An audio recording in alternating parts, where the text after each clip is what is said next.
Good evening, welcome to ITV News Meridian. Tonight's headlines here in the south. The southern strike is suspended for the time being, but does that mean light at the end of the tunnel for frustrated passengers? Dramatic footage as hundreds of tons of cliff collapses on the Isle of Wight. A warning tonight of more landslips. It was one of the biggest contricts of all time, but who was behind the Piltdown Man hoax? Scientists believe they know the answer. And there's no stopping Giovanni, not even to buy one. A transport of delight for this 103-year-old former ice cream seller.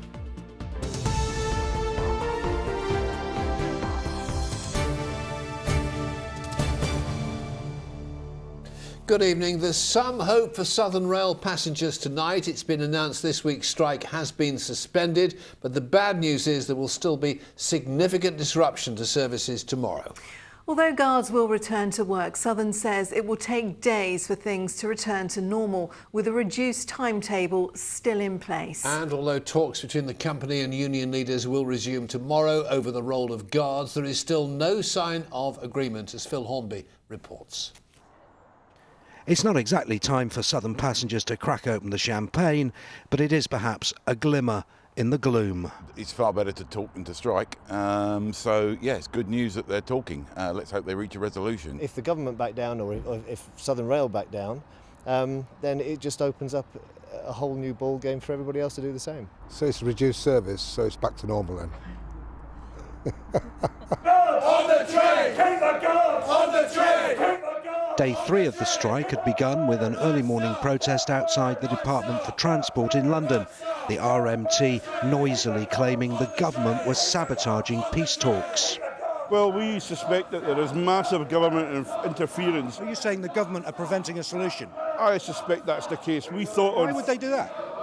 I don't know. I mean, there is a political agenda here as to probably because they want to slap the unions down. 150 miles away at a train manufacturer's in Derby, the new Transport Secretary was doing just that. Well, I think the RMT, frankly, are being utterly thoughtless about their passengers, their customers. Back in London, the first hint that the strike could be called off. We know that passengers are sick of the war of words between GTR and the RMT. They want us to get round the negotiating table and solve the problems. Unfortunately, GTR put preconditions into those discussions going forward. So we're now saying to GTR, if you remove those preconditions and agree to fresh discussions at ACAS, we will suspend industrial action plan for Thursday and Friday of this week to allow those talks to go ahead. The ball's now in their court. I hope they don't mess it up. We got ready to head to London Bridge to talk to Charles Horton, the boss of Southern Rail, with this message from the RMT leader. He's got my number, tell him to pick up the phone and talk to me. We didn't get chance. At London Bridge, we were told our interview was delayed, then cancelled. A familiar feeling for anyone who travels on Southern. While we were waiting, Southern and the RMT were talking to the arbitration service ACAS. Talks there got nowhere last week. But then it was announced the strike's being suspended and talks will resume tomorrow. The two sides are not that far apart. Southern say trains will almost always have a conductor on board, but there might be the odd occasion when they don't. The RMT say there must be no almost about it. If there's no conductor, a train must not run. That's the argument they'll be hammering out here tomorrow. But as they talk at ACAS, rail services won't be back to normal till Friday. And even then, normal, of course, means Southern's emergency revised timetable. Phil Hornby, ITV News, London. Dramatic footage has been captured of a cliff fall on the Isle of Wight when tons of earth plummeted on a popular beach. The landslip happened at the headland between Compton Bay and Brook Bay. No one was injured, but it's prompted a warning from Coast Guards, as Dave Russell now reports. Returning to the idyllic beach where he could have so easily have been killed. Phil Baldwin was searching for fossils at cliffs near freshwater when part of the cliff face started to crumble. Some gravel and dirt started to come down, so sort of instinct told me probably best to move back. I got to the shoreline just a few metres over there behind us. Still had the phone in my hand, put it onto video mode, and just as I started recording, a lot more gravel came down, followed by the entire cliff point, so quite a shock. This latest collapse comes just months after another landslip on the south coast. In April, a large section of 100-foot cliffs at Bournemouth's East Cliff collapsed, damaging the railway and destroying a toilet block. Heavy rainfall, for example, followed by very quick drying in hot, sunny weather conditions will make things particularly dangerous. And we recommend to everybody to stay away from the bottom of cliffs as much as possible. Phil Baldwin says he feels lucky it was just his life that was jeopardised by the tons of rock that fell. I had my son with me. He decided to stay in the water with my girlfriend and her son, so I'm very pleased he didn't come with me, because the first thing he does instinctively is dig in the cliff. So coming back today, I didn't realise how close we actually were. Luckily there were some dog walkers just on the other side who also cleverly walked back far enough. So but yeah, a bit of a shock to see so much come down. This is a popular spot for many fossil hunters, with many tours here each day. The Coast Guard have issued a standard warning, though, not to approach the cliff or sit under it. Also, if you're on top of the cliff, avoid getting too near the edge. Dave Russell, ITV News, on the Isle of Wight. In other news, an infestation of cockroaches has closed an Indian restaurant at Port Solent. The Rim Jim restaurant has been fined £6,000 following an inspection by Portsmouth City Council. Cockroaches were found in dirty dishes in the sink, and a chicken was defrosting in a bucket. The restaurant can only reopen when it proves there's no risk to public health. A World War II bomb has been destroyed off the coast of Sussex. It was one of two devices found on the seabed along the cable route of the new Rampion wind farm. The controlled explosion was carried out off Lancing Beach. The future of a community football club is under threat after it was burgled for the 7th time and its facilities set on fire. Hamble United, which plays at a ground on Satchel Lane, now has to find £10,000 to keep the club open. Sam Holder has the story. It's the worst possible start to the season for Hamble United FC. £10,000 of groundskeeping equipment destroyed just 3 weeks before their first match. The fire, caused by thieves trying to break in with a disc cutter, has put the future of the club at risk. There's nothing left, nothing survived. My dad's safety shoes, all there is the steel toe caps. The tractor mowers are gone, the strimmers have completely melted. It's just appalling what's happened, and it's just left us with a gaping big hole for regards to maintaining our pitches now. And it's not the first time the club's been hit by thieves. In fact, it's the 7th time in 7 years, with more than £25,000 of equipment stolen or damaged in total. The club has 9 teams with more than 200 players, from under-5s to senior sides, and they risk more than just losing a place to have a kick around. I think Hamble United were a very close-knit community.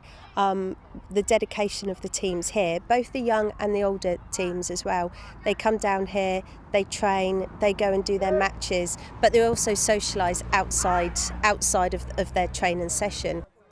The players and supporters have come together to try and save the club. Volunteers have offered to cut and paint the pitch before the first match, and they've received help from slightly further afield too. We've had support from New South Wales in Australia. We've had support from Ontario in Canada. People have donated money from those places. So I have no doubt we're going to have a season. Gary may be optimistic, but Hamble United still need to find £10,000 to keep playing. Otherwise, it could be the final whistle for the club.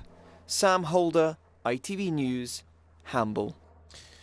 Indeed, you are watching the ITV News here in the Meridian region. Thank you so much for choosing us. Coming up, the sport, the weather and...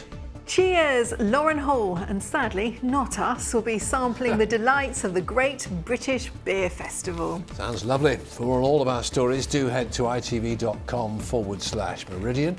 Any views or news, do please give us a call on this number, 0808 10 10 095.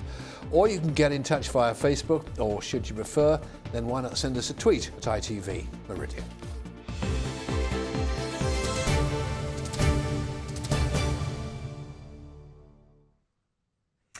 Now, we're off to often warned of the dangers, but one teenager is now suffering the horrific consequences of playing with fire. He was messing around with an aerosol can and a cigarette lighter when he was engulfed in flames. Yes, Kyle had horrific burns and his parents say he's lucky to be alive, and they're now warning others about the dangers, as Phil Brewster reports. The damage is plain to see. Scarred face, peeling skin and singed eyebrows. This was Kyle Round, just days after he was engulfed in flames. Even now, the 14-year-old has to use an umbrella to protect his skin from direct sunlight.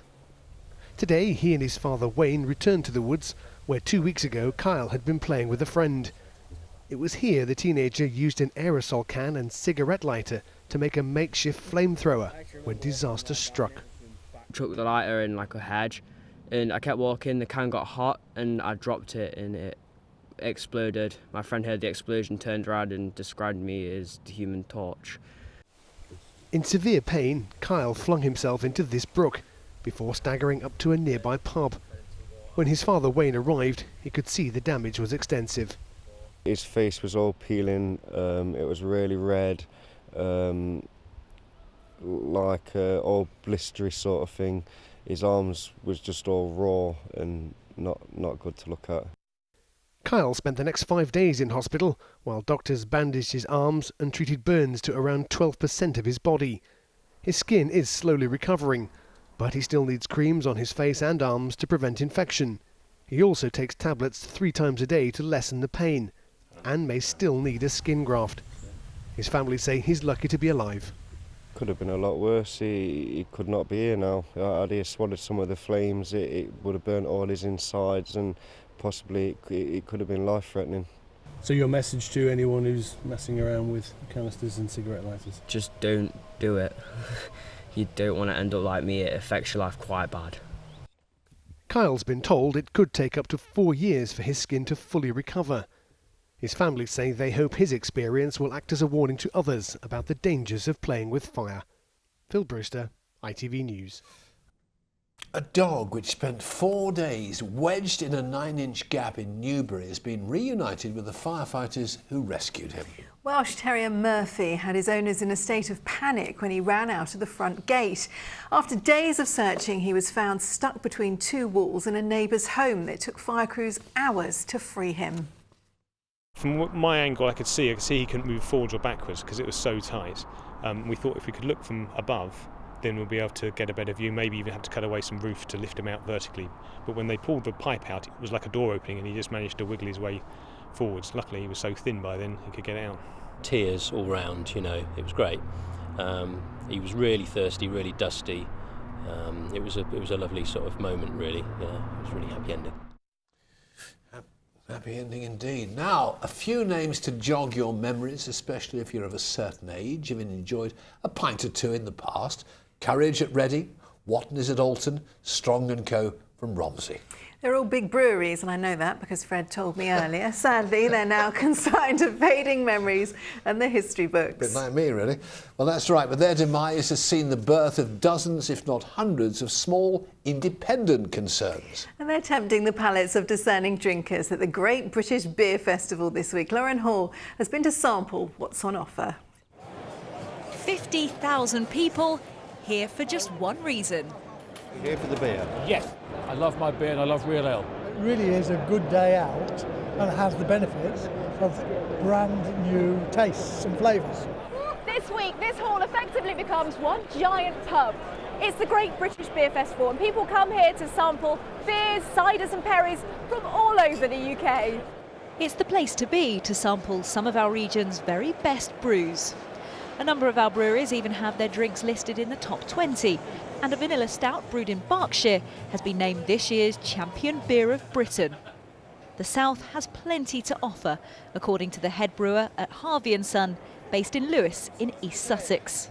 I think it's very important to have regional tastes to beers. We've tried to remain very true to our Sussex origins and to create beers that are very much a taste of Sussex. The question is, what will happen to our breweries post-Brexit? There's some concern that leaving the EU may impact on our drinks industry, potentially affecting everything from the import of ingredients to consumer spending. as well as staffing in pubs and bars. We won't really know until we actually leave how it's going to affect us. I would say there's been a little bit of blip in consumer confidence, maybe, because nobody really knows what's going to happen, but it's just a case of cross your fingers and hope that we can ride it out, really. It's hard to say, isn't it? We're an incredibly British-based industry. The majority of our ingredients are British, so the effect of Brexit directly on our business is not huge. The concern is what the effect will be on the economy and how that will affect people. But we console ourselves with a beer and hope that people will turn to beer if things get really bad. So one way or another, we'll be the winners. And it seems that's not the only reason to remain optimistic. At the present time, because of the value of the pound, lots of people are coming to this country, so they will go to pubs, they'll go to restaurants, they'll drink beer. So I think in the short term, it's got to be good for beer. So despite some of the challenges facing the drinks industry, for now, the glass can still be seen as half full. Lauren Hall, ITV News. God, I'm feeling quite thirsty. So am I. It was one of the biggest scientific hoaxes ever pulled off. For 40 years, scientists believed they'd found the missing link between man and apes in a gravel pit at Piltdown in Sussex. The fraud was eventually uncovered in the 1950s, but scientists now believe they can confirm who the hoaxer was. Oh, and Sherlock Holmes creator Sir Arthur Conan Doyle is in the clear, as Sarah Saunders explains. Discovered in Sussex, the Piltdown Man was thought to be the missing link, a stage between apes and humans. It took 40 years for the scientific community to realise the remains aren't ancient at all, and a great scientific hoax was uncovered. It was, a critical, crucial find in human evolution for many years. As time went on, it did look increasingly odd and different to anything else that was being found. And of course, eventually in the 1950s, it was exposed as a forgery. Using modern scientific techniques, researchers have uncovered more about how the fraud was carried out. Researchers in Canterbury, Liverpool and Cambridge prove fragments of Piltdown Man's skull are part human, part orangutan. The whole thing was moulded together with dental putty. And in the tiny village of Piltdown, the story still ignites the imagination. It's still talked about. Because this village isn't really a village, it's more like a hamlet. It's so small. For something of this magnitude to happen, it was a well-known thing across the whole of the country, and everyone spoke about it, and it definitely put Piltdown on the map. Considering this village hasn't really grown since, you kind of hang on to your history. But who perpetrated the hoax? In the 1950s, when it was uncovered, there were plenty of suspects, including author of Sherlock Holmes, Sir Arthur Conan Doyle. He lived not far away and he'd written about a similar kind of forgery. But scientists now are confident they've got their man. He had the means, motive and opportunity. Oh, and he's got form. The finger now points squarely at Charles Dawson, the man who discovered the fragments of the Piltdown Man.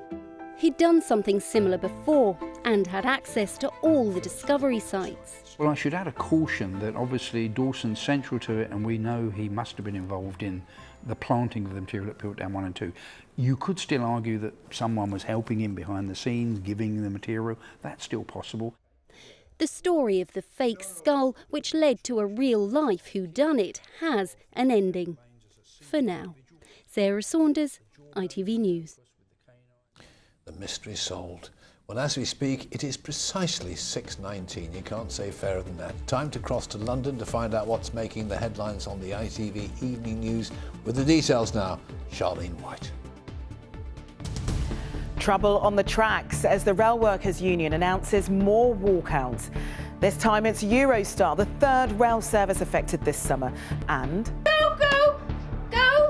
Against the odds, Siobhan Marie O'Connor's family celebrates her Olympic success. Join Mark Austin and me at 6:30.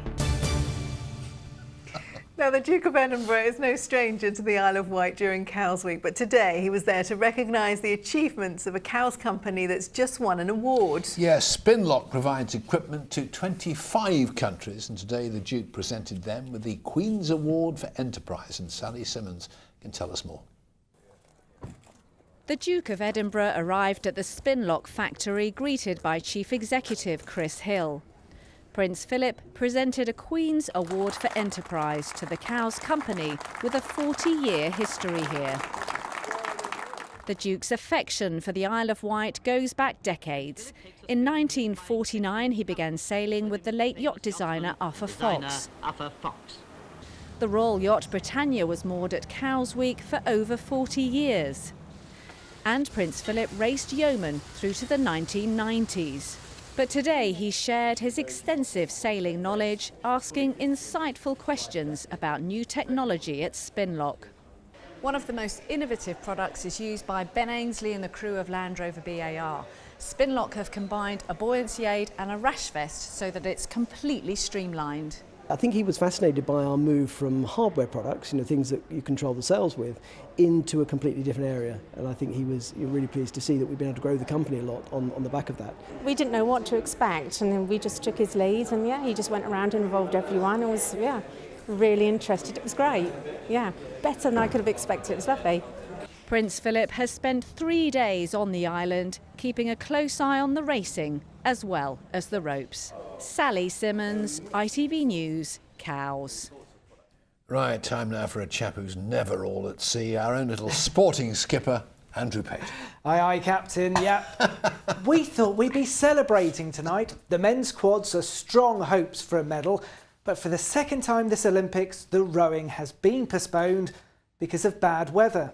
It's meant all of today's rowing heats and that final have been put back.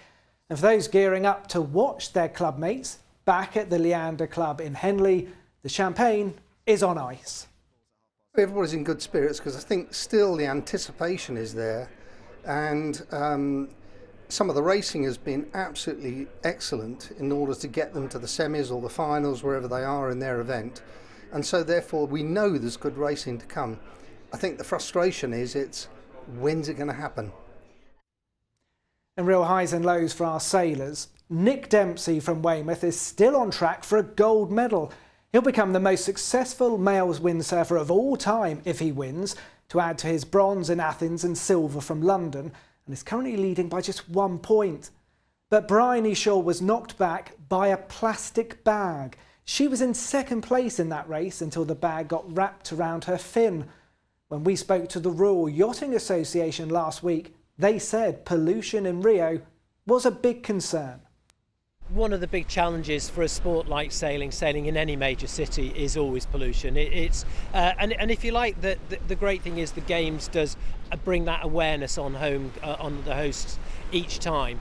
You could be unlucky, and it would be a travesty for any of the sailors from any of the nations lost medals because of illness, but it is a risk. Well, the League Cup kicked off last night with Brighton and Reading particularly impressive. And it's with the Royals we begin our EFL roundup.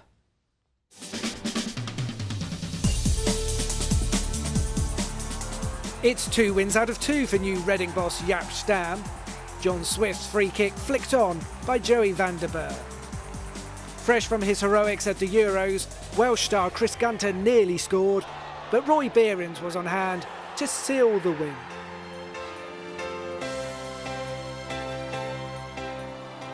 Brighton thumped League One Colchester, the Southampton Bulldogs scoring a beauty for the club's first goal of the season.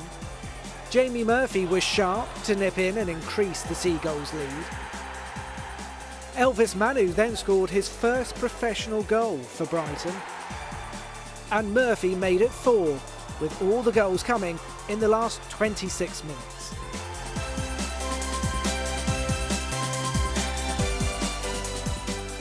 Oxford United scored in the 120th minute to knock out 2011 winners Birmingham, Liam Sercombe securing Oxford's place in the second round.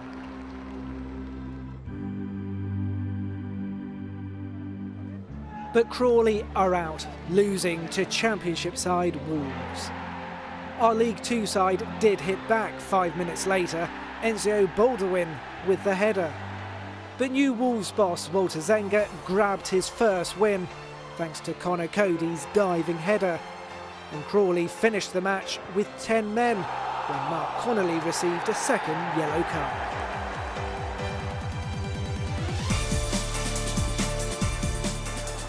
Portsmouth made 11 changes last night, but still took the lead against League One Coventry, Curtis Main scoring from the spot.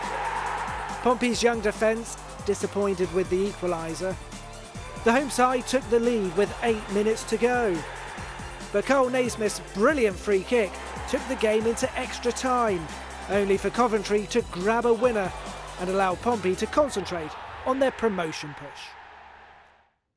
And the draw for the second round of the EFL is tonight at 10 o'clock. It'd be funny if the Albion were drawn against the Royals, wouldn't it? Oh, it certainly would do, yeah. But also we've got the likes of Chelsea and Liverpool in there as well, so could be a cracker. Who do you fancy? Who do I fancy? Reading all the way. Unbeaten after 2 games, why not go the whole season? Why not? Thanks very much, Andrew. It is estimated there are more than 200 motorists aged 100 years or more on our roads today, and they include Giovanni Rozzo. He is 103 and driving around in a rather special form of transport bought for him by a family to remind him of times gone by. Stuart Leiths has the story.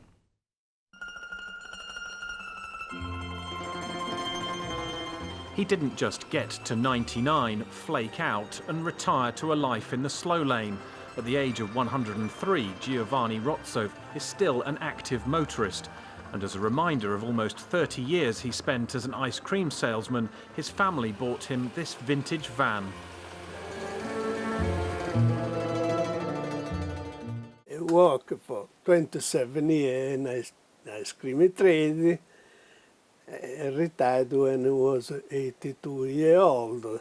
I am happy. This is, I remember the memory of the ice cream, but not for business. Giovanni moved to Britain in 1962 and started his ice cream business in 1966 because he wanted to be his own boss. For those of you who are ice cream van enthusiasts, this one is a 1971 Vauxhall Viva. So even when it rolled off the production line 45 years ago, Giovanni was already 58 years old. Once motorists reach the age of 70, the law states that they have to apply for their licence every 3 years. They have to make a declaration about their health and get their eyesight checked. Giovanni doesn't actually drive around selling ice creams anymore. He retired in 1995. At that time, it was a very, very good business. Now, not so much because I sell ice cream everywhere. But in my time, nobody sell ice cream. Only the van and when sell ice cream anywhere. No hundreds and thousands on my vanilla cone today, just the privilege of it being served by someone who's 103. Stuart Leiths, ITV News. Looks good for 103, doesn't he? He looks incredible, Freddie. Better than me, you almost said. The weather. Didn't mention a word. Amanda Houston.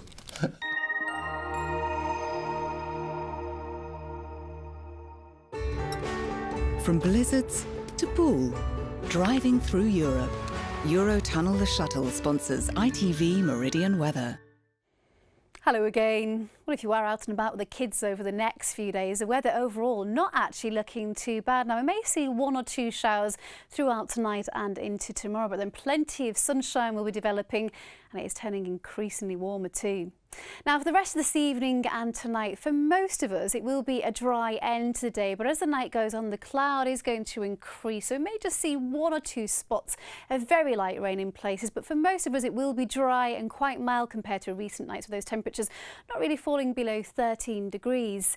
So tomorrow morning, we'll actually get off to a bit of a slow start to the day at first, with perhaps a few spots of drizzle in places. But the good news is it is going to improve. So as the day goes on, the cloud will start to break up. Sunny spells will be developing, especially across the south coast, and it is going to feel rather warm here. We're looking at highs of 22 or 23 degrees, that's 73 in Fahrenheit. And if you think that's warm, wait till you get to Friday with more in the way of sunshine. Those temperatures will be climbing even higher, and at this stage, the weekend not looking too bad either. Bye-bye. Eurotunnel the Shuttle sponsors ITV Meridian weather.